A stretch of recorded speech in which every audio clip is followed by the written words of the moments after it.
The choice is yours.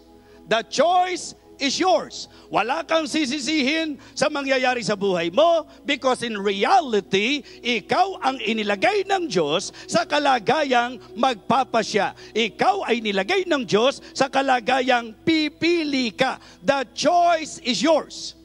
It is not right to say that life is a matter of destiny. Kaya ako nagkamalas-malas sa buhay ko. Dito talaga ako nakatalaga. Kaya ang hirap-hirap ko dahil dito talaga ako nakatalaga. Kaya ako nalagay sa sitwasyong ito dahil ito ang itinakda ng Diyos sa akin. Mga minamahal, it is not right to say that life is a matter of destiny because as what I have mentioned to you, life is a matter of choice and your choice will determine your destiny. Amen?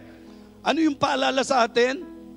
What we are today is just the result of our decision yesterday. Our choice yesterday. Kung ano tayo ngayon, resulta po yan ng ginawa mong pasya kahapon. Resulta po yan ng pagpili mo kahapon. Kaya binigyang pansin po natin sa message natin yung halaga na maintindihan natin about the design of God, about the dealings of God, and about the declaration of God.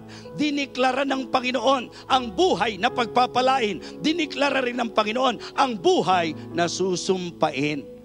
Kaya pag ikaw ay nakakaranas ng sumpa, hindi mo po pwedeng sabihin, wala akong magagawa, dito talaga ako tinalaga ng Diyos. Mali.